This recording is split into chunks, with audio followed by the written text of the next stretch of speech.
Hi guys and welcome back to my channel.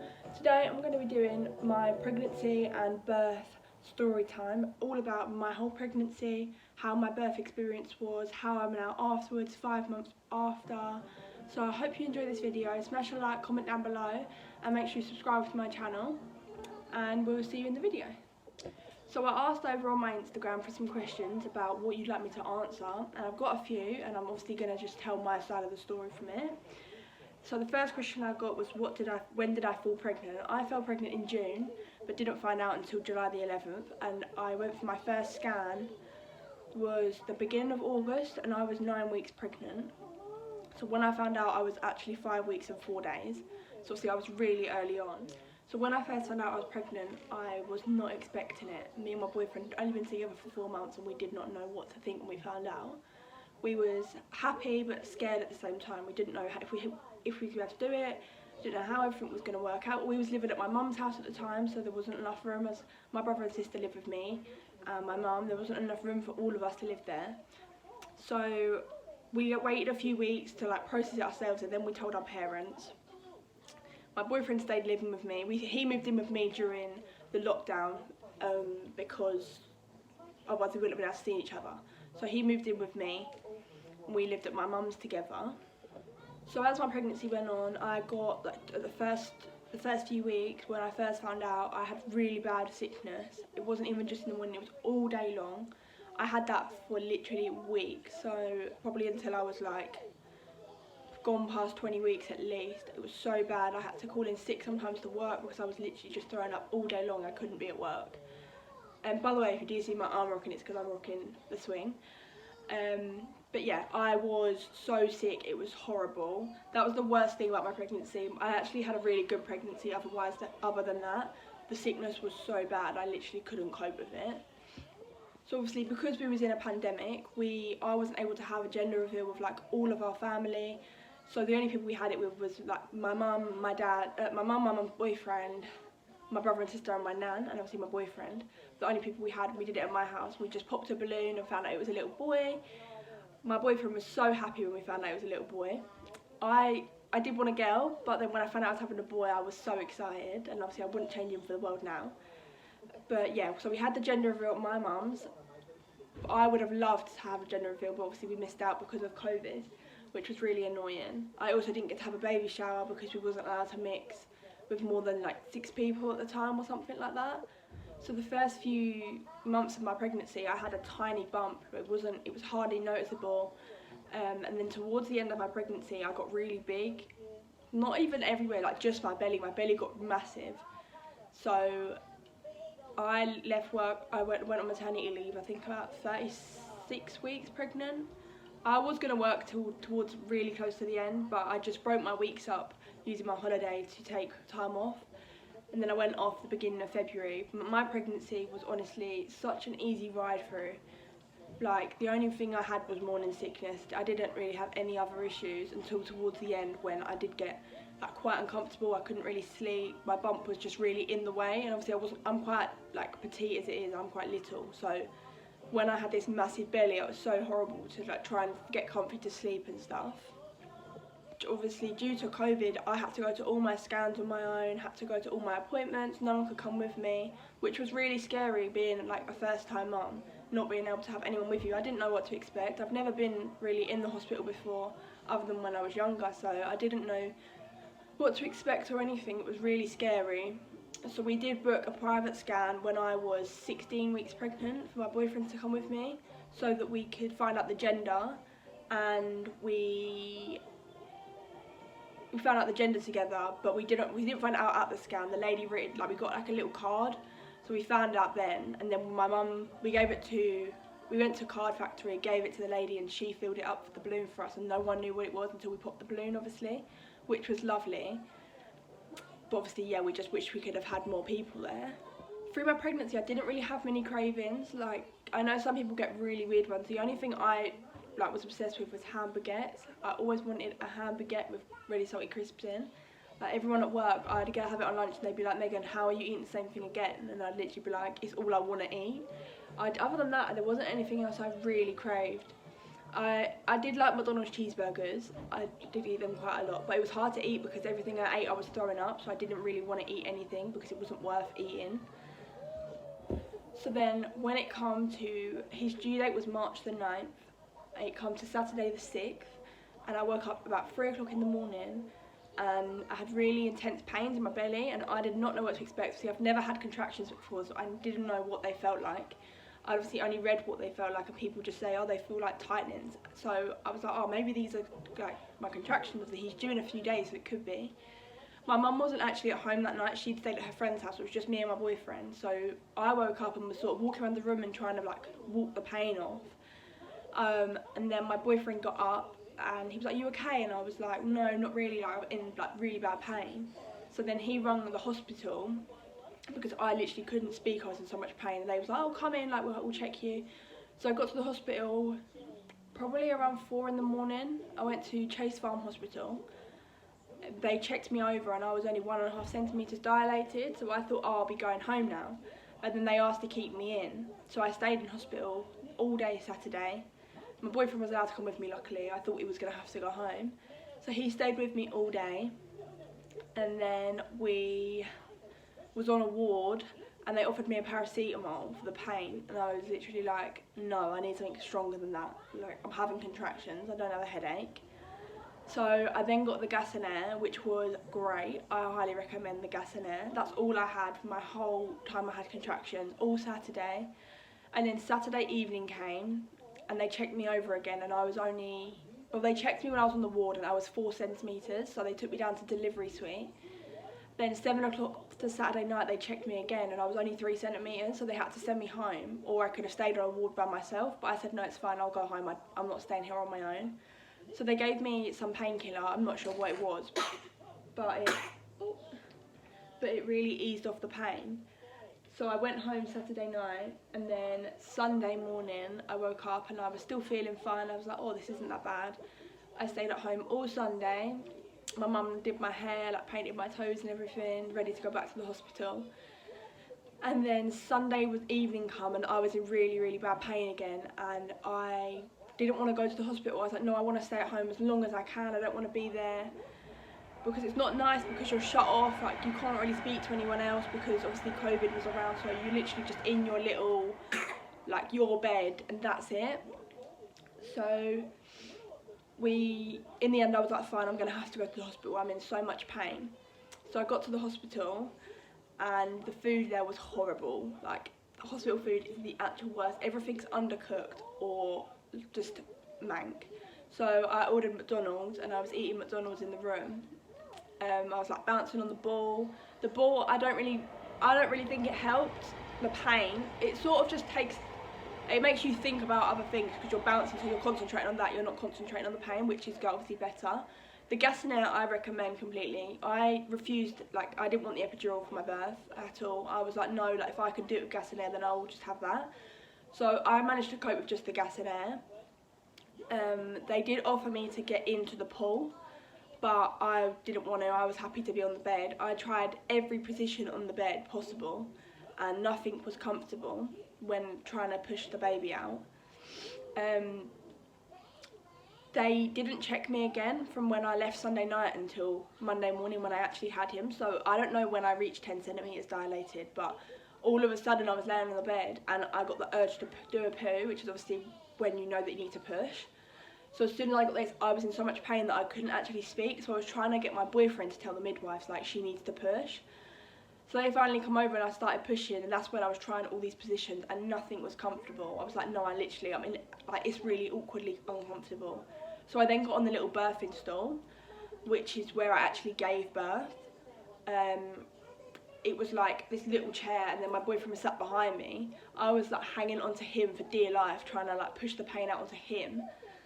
Then I finally had the baby and they like put him on me. It was lovely. Like, my midwives were so great. I can't thank them enough. I honestly wouldn't be able to do it without them. So yeah, I had the baby. Then I held him for a few minutes and then they asked Dad to take him because I was losing quite a lot of blood. I literally went in there with no worries. I didn't think anything would go wrong. And I started losing lots of blood, so they asked me to get back onto the bed so they could just check.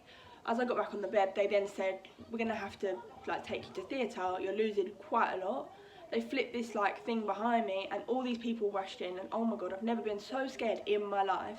Just about 10-15 people around me, and they then made me get on another bed to take me to theatre as I was just losing blood.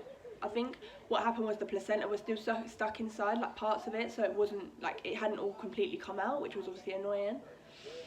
So I got taken to theatre I had Alfie at 4:25 in the morning, and I got taken down to theatre and I come back out there at 6:30.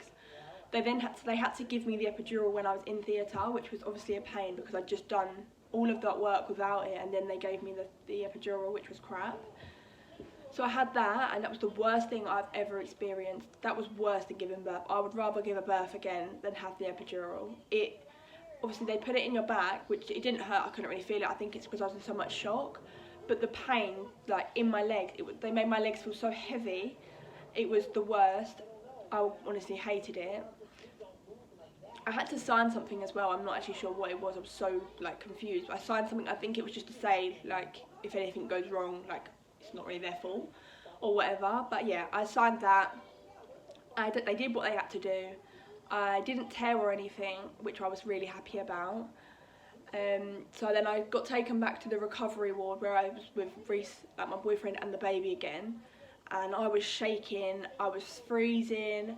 I think it was the shock of what had gone on and what I'd had put in me, which like was just making me like this.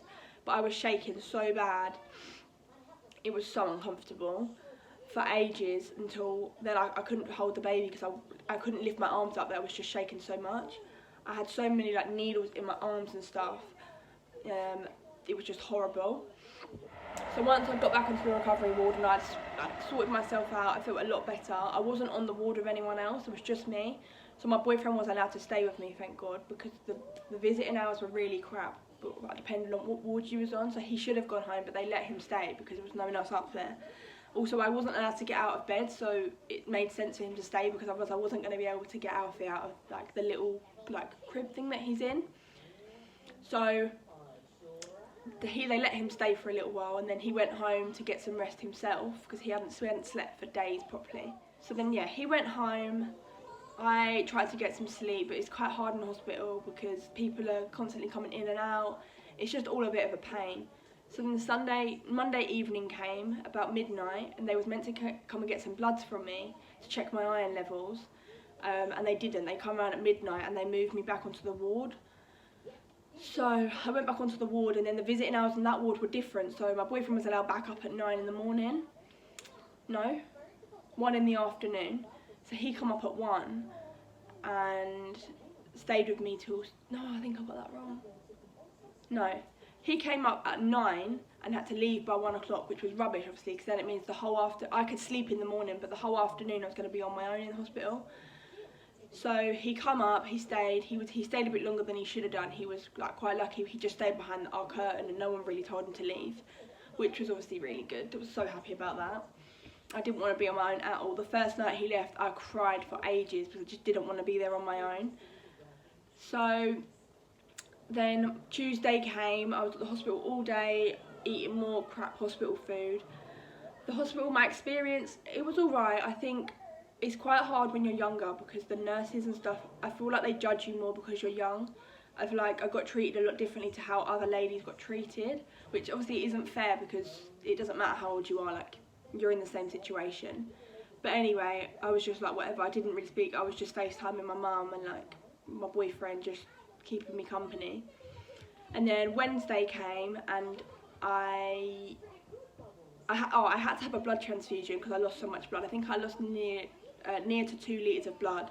So I had to have 2 blood transfusions, which was the most horrible thing. The blood actually going in wasn't the worst part. It was when they come around, they like flush it with water. That wasn't fun at all. So I had 2 blood transfusions. And then on the Wednesday, they come round and they said that my levels were still low, so I was going to have to, I could have another blood transfusion if I wanted it.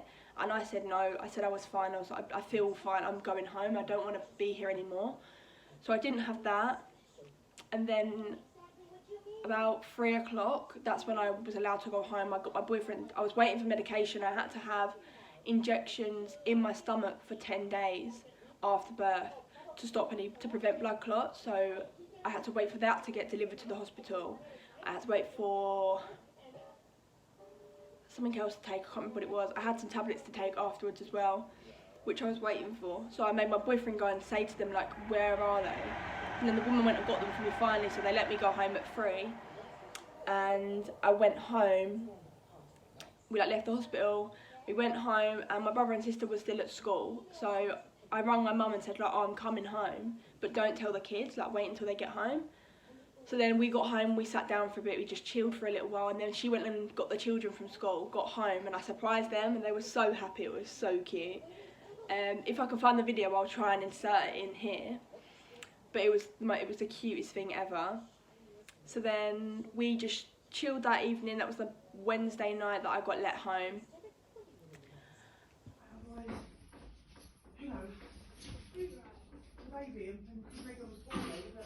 Grace, come here, darling. Grace, come here, sweetheart. Because I was going to get I thought you were coming home, didn't I? What? Surprise! Why? That's for me!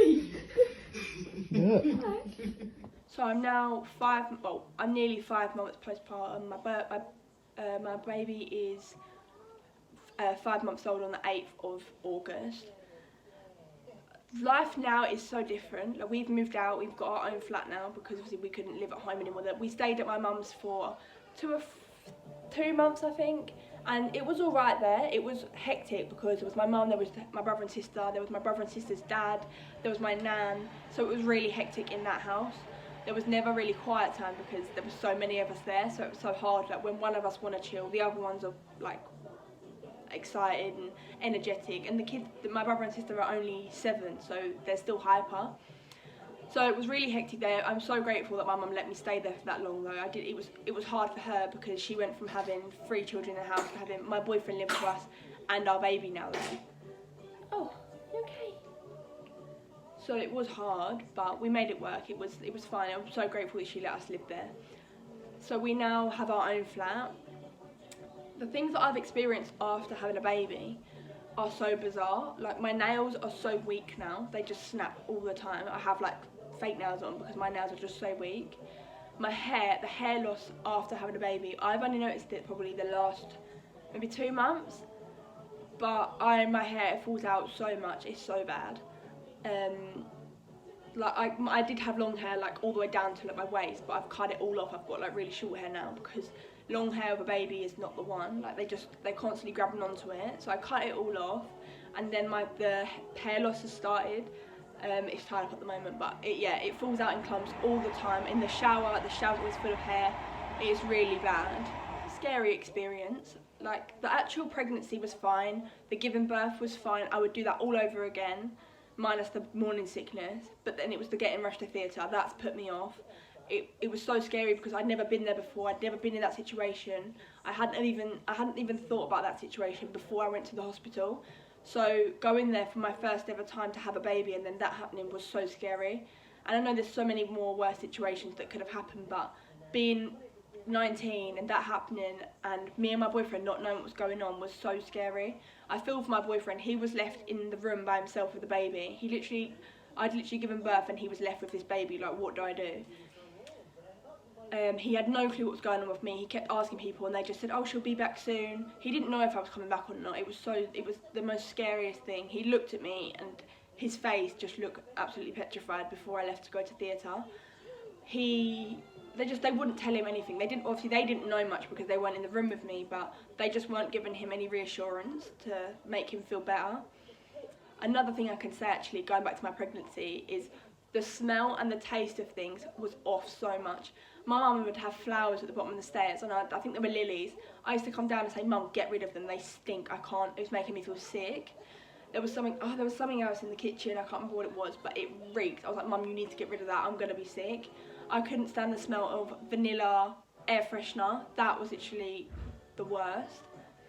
And then giving birth, when I was having my contractions, I was drinking Lucozade because they tell you to drink it, and it's the worst thing I ever did. I threw it up and I can never drink Lucozade ever again. It's put me off. It was the worst thing ever. But other than that, my birth experience was great. I would do it all over again if I didn't have the doubt of being the theatre, the whole rush to the theatre, losing too much blood happening again, because that was scary. But other than that, it was amazing, and my little boy now is nearly 5 months old, and I wouldn't change it for the world. It was the most amazing thing. I'm so happy with my life at the moment. Honestly, it couldn't be better. So thank you guys for watching my birth story. I hope you enjoyed. If there's any other questions that you want me to answer, comment down below and I will reply to your messages. Please smash a like, comment down below and subscribe, and I will see you in my next video.